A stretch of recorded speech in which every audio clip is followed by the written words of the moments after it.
बीड जिल्ह्यातील 88 ग्रामपंचायतच्या निवडणुका आता होऊ घातल्या आहेत। त्यामध्ये केच मतदारसंघामधील जे मसाजोग गाव आहे हे अत्यंत चर्चेमध्ये होतं काही काळांपासून। आणि या ठिकाणी जी घटना घडली होती, संतोष देशमुखांची हत्या झाली होती, त्याच गावची आणि त्याच ठिकाणी ते सरपंच म्हणून कार्यरत होते आणि त्यानंतर ती जागा रिक्त झाली होती आणि आता त्याच रिक्त जागेची निवडणूक प्रक्रिया पार पडते। यासाठी आजपासून उमेदवारी अर्ज दाखल करण्याची प्रक्रिया सुरू होते। त्यामध्ये संतोष देशमुख यांच्या पत्नी देखील आज उमेदवारी अर्ज दाखल करणार आहेत। पण त्याचबरोबर जे गावातील स्वरूपानंद देशमुख आहेत हे देखील आज निवडणुकीचा अर्ज भरणार आहेत। ते माझ्यासोबत आहेत। काय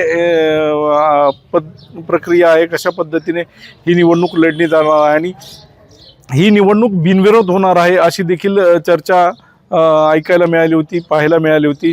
त्यामध्ये धनंजय देशमुख यांनी प्रामुख्याने उल्लेख केला होता की गावकऱ्यांसोबत आम्ही चर्चा करून ही निवडणूक बिनविरोध करण्याचा प्रयत्न करत आहोत।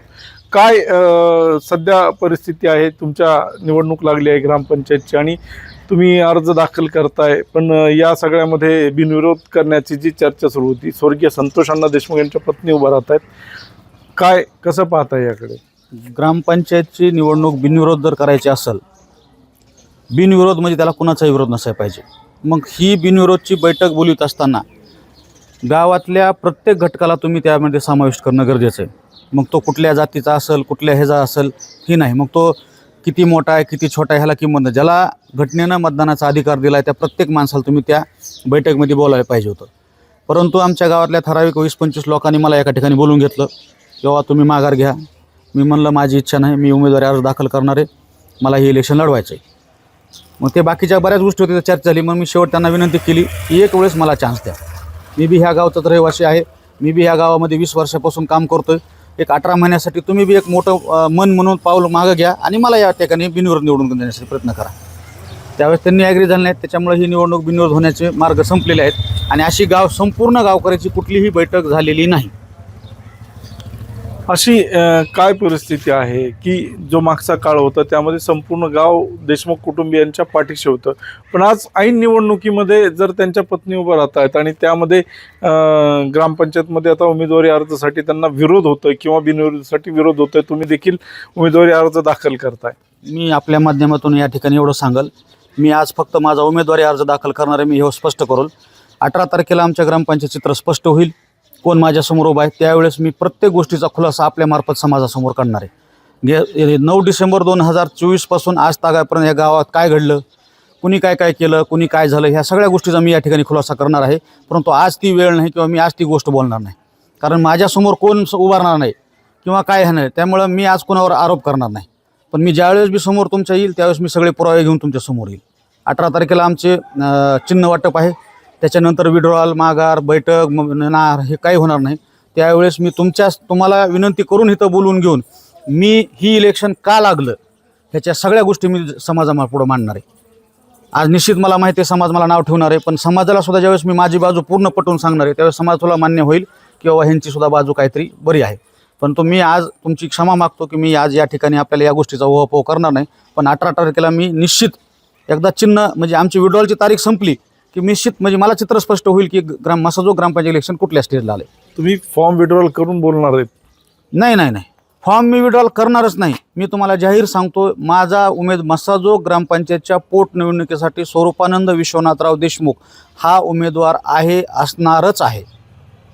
पण एकेकाळी तुम्ही आणि संतोष देशमुख एकाच पॅनलमध्ये काम करत होता, ती निवडणूक लढवली, तुम्ही दोघेही निवडून आलात। मग आज काय अशी परिस्थिती आहे, ते हयात नसताना तुम्ही त्यांच्या घरच्यांना मदत करायला हवी असं बऱ्याच जणांचं म्हणणं आहे, पण तरी तुम्ही भूमिकेवरती ठाम आहात। हे बघा, संतोष देशमुखनं आम्ही सोबत काम केलं होतं। राजकारणामध्ये कधी कोणी असतं कोणी सोबत नसतं, नंतर आम्ही विभक्त झालो। ज्यावेळेस आम्ही दोघंजण सोबत होतो त्यावेळेस आमच्या इथं सुनीता सुधाकर क्षीरसागर यांना आम्ही सरपंच केलं होतं ओबीसी महिलामधून, आणि त्यांच्या मिसेस अश्विनी संतोष देशमुख आमच्या भगिनी यांना मी उपसरपंच केलं होतं। त्यावेळेस मी पॅनल प्रमुख होतो। आमचा 5 वर्षाचा कार्यकाल गेला, त्याच्यानंतर शेवटच्या 1.5 वर्षामध्ये त्यांची महत्त्वाकांक्षा जागी झाली, ते माझ्यापासून विभक्त झाले। नशीब त्यांच्या बाजूने उभं राहिलं, त्याच्यानंतर त्यांच्या पत्नी सरपंच झाल्या, चालू काळामध्ये ते सरपंच होते। आणि 9 डिसेंबरला ज्यावेळेस ही दुःखद घटना घडली त्यावेळेस मी माझा राजकीय वैमनस्य पूर्ण बाजूला ठेवून तुम्ही बघितलं असेल, तुम्हीच त्यावेळेस मीडियावाले होते, मी पूर्णपणे ताकदीने त्यांच्या मागं उभा राहिलो. तो एक मी माझा माणुसकी होता. मी काय राजकीय त्यामागं माझा काही उद्देश नव्हता. आता त्यांचे बंधुराज बाईट देतात की संतोष देशमुखच्या प्रकरणाचं कुणी संधी साधू नये. आता ह्या प्रश्नाचं उत्तर मी तुम्हाला ज्या दिवशी देणार आहे त्या दिवशी संधी कुणी साधून घेतली, कोण संधी साधवितं, हे मी उत्तर तुम्हाला त्यावेळेस देणार आहे, आज देणार नाही. परंतु मी त्यांना माझ्या परीनं, मी एक गावचा नागरिक म्हणून मी त्यांना पूर्ण न्यायालयीन प्रक्रियेमध्ये कालपर्यंत आजपर्यंत मी जिथं जिथं मला जायचं होतं त्या म्हणजे आउटवे जाऊन मी त्यांना मदत केली आणि ह्यापुढे मी करणार आहे. परंतु राजकीय प्रत्येकाला ही असते, महत्त्वाकांक्षा असते. आता ते काम मला काय इलेक्शन लढवायचं हे मुद्दे मी तुम्हाला क्लिअर करणार आहे.